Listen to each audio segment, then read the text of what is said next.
ମୁଁ ଆସିଲେ ତମକୁ ସବୁ ସତ କଥା କହିବି। ମୋର ବାପା ଗୋଟାଏ କଥା ଗୋଟାଏ।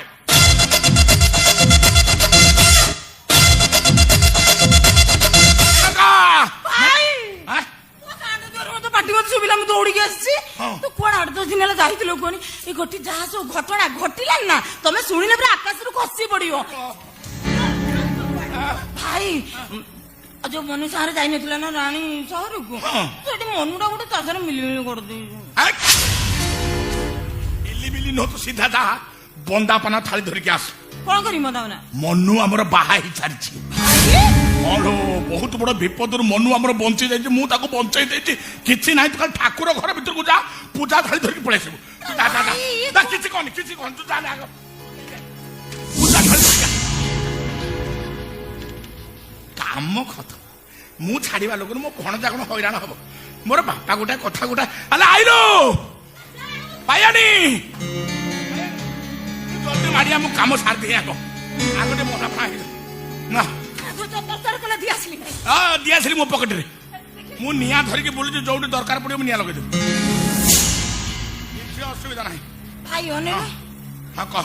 ତମେ ଯାହା ସବୁ କହୁଛ ମୁଁ ସେୟା ମାନିକି କରିଯାଉଛି। ହଁ, ଯାହା ସୁବିଧା ଅସୁବିଧା ହବ ତମେ ତମର ବୁଝିବ। କିଛି ଅସୁବିଧା ହବନି। ଆମେ ଶୁଭ କାମ କରିଛେ, ଆମେ କଣ ଅଶୁଭ କାମ କରିଛେ କି? ମା ଜଲ୍ଦି ଆସ, ମାଡି ଆସ, ମାଡି ଆସ। ଦୀପ ଜଳିଲାଣି, ଆସ। ଦୀପ ଜଳିଛି, ତମ ବେଳା ଭଲ।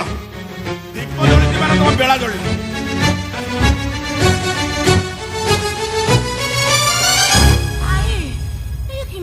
କଣ ଏମିତି କରିଦେଲେ ମ? ଗୋଟେ କଥା ନା, ତମ ଭିଣେଇ ଘରେ ନାହାନ୍ତି, ରାଜାଟା ଯାହା ବି ହଉ ସିଏ ବି ଘରେ ନାହିଁ। ମୁଁ ଆକୁ ମଦାପନା କରି ନେଲା ମାନେ କଣ ହବ ଜାଣିଛୁ? କିଛି ହବନି। ସେ ପାଟି କରିବ ମତେ। କିଛି ମୁଁ ବୁଝିବି ନା, ବନ୍ଦାପନା କର, ବନ୍ଦାପନା କର, ତୁ ବନ୍ଦାପନା କର, ବନ୍ଦାପନା କର। ଏମିତି କାମ କଲୁ ନା ତୁ? କେତେ ଗୋଟେ ଆଶା ଭରସା କରିଥିଲି, ଆଉ କଣ କଲୁ ତୁ? ସେଗୁଡା ମତେ କିଛି ଗୋଟେ ଭଲ ଲାଗୁନି, ମତେ ଭଲ ଲାଗୁନି। ଦେଖାଲୋ କଣ ଏଗୁଡା କଣ ସବୁ କାମ କରନ୍ତି ନା? କେତେ ଲୋକ ଗୋଟେ ଆଶା କରୁଥିଲେ, ମାନେ ଖାସି ମରା ହେଇଥାନ୍ତା, କେତେ କଥା ହେଇଥାନ୍ତା।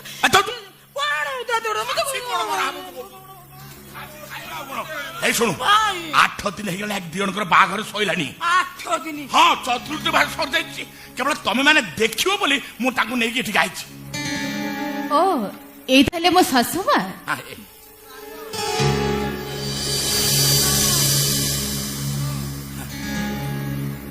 ଆଉ ମୋ ଶ୍ୱଶୁର? ଶ୍ୱଶୁର ତାସ ଖେଳୁଦେବେ ଆଉ। ଏଇ ବୋଧେ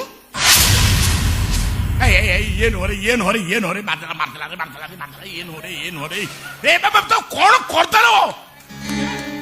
ମୁଁ ଯେମିତି ମାମୁଁ, ଇଏ ସେମିତିକା ପାଣିଚିଆ ମାମୁଁ। ଆଉ ମୁଁ ତ ଶାଶୁର ହଉଛି ଅରିଜିନାଲ ଭାଇ, ମାନେ ତମ ଅରିଜିନାଲ ମାମୁଁ। ଆଉ ଇଏ ତମ ଶାଶୁର ହଉଛି ମାଉସୀ ପୁଅ, ମାନେ ଇନଡାଇରେକ୍ଟ ମାମୁଁ। ମାଲୋ ମା, ତମେ ବହୁତ ବାଟରୁ ଆଇଲନି, କଳା ପଡିଗଲାଣି ମୁହଁ, ଯାଉ ଟିକେ ଫାସ୍ ଫାସ୍ ହେଇ ପଡିବ। ବାବା ମୋ ବଣ ଯାଉ ଦେଖିଲା ମନ କଣ ହେଇଯାଉଛି। ମୁହଁ ଶୁଖି ପୁରା କଣ ହେଲାଣି ତାର? ହଲିସ୍ ବି ଦେବୁ, ଯା ମୋ ବାପା ଯା।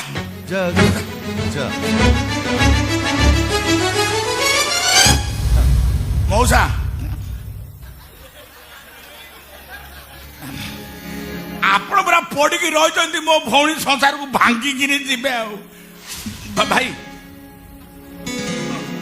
ପୁରା ନୂଆ ବୋଉଟା ତମକୁ ଶ୍ୱଶୁର ଭାବିକି ଜୁଆର ହଉଛି, ତମେ ହାତ ଟିକେ ଆଶୀର୍ବାଦ କରୁଛ, କାହିଁକି ତମେ କହିପାରିଲନି?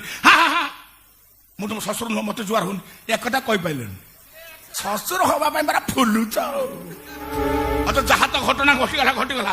ତମେ ଏଠି ପଡିଲେ ମୋ ଭଉଣୀର ସଂସାର ଭାଙ୍ଗିବା ପାଇଁ ଜମା ଚେଷ୍ଟା। ଇଏ ଯେମିତି ଗାଡେଇକି ଅନିରାଣି ଯଦି ସମସ୍ତଙ୍କ ଦେହରେ ଯେମିତି ବାଡେଇ ହଉଛି, ଯଦି ସତ କଥାଟା କହିଦବ ତୁ ପୁରା ହଇରାଣ ହେଇଯିବୁ। ମତେ ଥାଳି ଦେ, ତାଙ୍କ ଗୋଡ ଧରିକି ଭୁଲ ମାଗି ସେ ପଳାଉ। ଭଗବାନ କଥପାତ ଧରିଥିଲେ, ତୁ ତ ଯା, ତା ନହେଲେ ତ ପୁରିଲା ସଂସାର ମାଟି ହାଣ୍ଡି ପଡି ଠକିନା ପଡି ଭାଙ୍ଗିଯିବ। ଏବେ ତ ତମ ଭଣଜାର ସଂସାର ବି ଭାଙ୍ଗିଯିବ। ଭାଙ୍ଗିବ 10-15 ମିନିଟ ଅପେକ୍ଷା କର, ଭାଙ୍ଗିଯିବ। ମୋ ଭଣଜା ସଂସାର ଭାଙ୍ଗିଯିବ। ଥାଳି ମୁଁ ବଟକୃଷ୍ଣ ପୂଜାରୀ, ବାପା ରାମକୃଷ୍ଣ ପୂଜାରୀ। ମୋର ବାପା ଗୋଟାଏ କଥା ଗୋଟାଏ। ଦେଖନି କିଏ ଶଳାଟା ମୋର ଦିଦୋଷ ମାସିଆ ଜନ୍ମ ହେଇଛି, ମୁଁ ଖିଲ ମାରିଦେବି, ସେ ତାକୁ ଉପାଡ଼ି ଦବ। ଡାକ। ତମର ଏଇ ଯୋଉ ବୋହୂ ଆସିଲା ରୀତିକା। ହଁ ରୀତିକା, ଶାନ୍ତ ସରଳ ସୁଧାର ଝିଅ ପରୀକ୍ଷା ନିରୀକ୍ଷା କଲା ପରେ ମୁଁ ତା ବାହାଘର କରିଛି। ରୀତିକା ମୋ ପୁଅକୁ ଭଲ ପାଉଥିଲା, ଅନେକ ଥର ଆମ ଘରକୁ ଯାଇଛି, ରହିଛି ବି। ସେ ତ ମତେ ଭଲ ଭାବରେ ଚିହ୍ନିଛି। ଏଠି କିନ୍ତୁ ନ ଚିହ୍ନିବାର ଅଭିନୟ କରି ଚାଲିଗଲା। ଭିତରେ ମୋ ପୁଅ ଦେବୁ ସହିତ ତାର ଦେଖା ହବ ନିଶ୍ଚୟ। ଗୋଟିଏ ଘର ଭିତରେ ଶାଶୁ ସାମ୍ନାରେ ପୂର୍ବତନ ସ୍ୱାମୀ ଆଉ ବର୍ତ୍ତମାନର ସ୍ୱାମୀ, ବୋହୂ ସାମ୍ନାରେ ପୂର୍ବତନ ପ୍ରେମିକ ଆଉ ବର୍ତ୍ତମାନର ସ୍ୱାମୀ। କିଏ କାହା କଥା ବୁଝିବ, କିଏ ବୁଝେଇବ? ଇଏ ତ ବଡ ଜଟିଳ ପାଠ। କଣ ଜଟିଳ ପାଠ କିଏ ମହାଦେବ ବାବୁ? ନାଇଁ ନାଇଁ ସଦାନନ୍ଦ ବାବୁ, ଏଠି ଅତୀତ ବର୍ତ୍ତମାନକୁ ନେଇ ଅଙ୍କ କଷା ଚାଲିଥିଲା। ଆଚ୍ଛା, ଆଚ୍ଛା। ଭବିଷ୍ୟତରେ କଣ ହବ ସେ କଥା ସମୟ କହିବ। ଆଚ୍ଛା ମୁଁ ଟିକେ ମନ୍ଦିର ଆଡୁ ଆସୁଛି। ହଁ ଜାଣିଲେ ନା ମହାଦେବ ବାବୁ, ଆଜ୍ଞା ମନ୍ଦିର ପାଖ ଯୋଉ ଜଳଖିଆ ଦୋକାନ, ଆଜ୍ଞା। ସେଠୁ ଚା ଜଳଖିଆ ସବୁ ଖାଇବେ। ଆଜ୍ଞା। ସିଏ ଆପଣଙ୍କୁ ପଇସା ମାଗିବନି, ପଇସା ଯାହା ଦରକାର ପଡିବ ମୁଁ ଦେଇଦେବି। ଆଜ୍ଞା ଯାଆନ୍ତୁ ଯାଆନ୍ତୁ। ଆଜ୍ଞା। ଏ ଘରେ ବିଲେଇ କୁକୁର ଗୁଡାକ ନଥିଲେ ମଣିଷ ଟିକେ ଶାନ୍ତିରେ ରହୁଥିଲା। ମତେ କହୁଛନ୍ତି ତମକୁ ବିଲେଇ କୁକୁର ଅନେଇଲ, ଖବରଦାର କହିଦଉଛି ମୋ ଭାଇ କି ତମେ ସେମିତି ବିଲେଇ କୁକୁର ବୋଲି କହିବ। ଅସଲ କଥାଟା ଶୁଣ, ମନୁ ବାହା ହେଇକି ଆସିଛି। ହଁ ଭାଇ, ଆମ ମନୁ ସହର ଗଲା ଚାକିରି କରିବା ପାଇଁ। ସାଙ୍ଗ ପିଲାଙ୍କ ସାଙ୍ଗରେ ଗୋଟା ଭୋଜି ଭାତ ହେଲା, ସାଙ୍ଗ ପିଲାମାନେ ମଦ ପିଇଲେ, ମନୁକୁ ବି ପିଏଇ ଦେଲେ। ମନୁ ମଦ ପିଇଛି? ସେଇ ମଦ ନିଶାରେ ଆମ ମନୁ ଗୋଟେ ଝିଅକୁ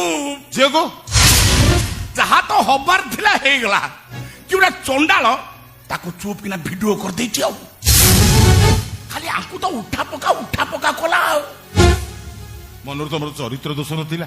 ଝିଅ ଦୌଡୁଛି କେସ କରିବା ପାଇଁ, ମନୁ କାନ୍ଦୁଛି, ସେ ଭିଡିଓ ଭାଇରାଲ କରିବା ପାଇଁ କିଏ ଗୋଟା ଧମକ ଦଉଛି।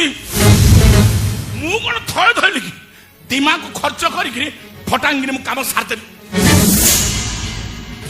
ରାତି ତାଙ୍କ ଦି ଜଣଙ୍କର ବାହାଘର କରିଦେଲି।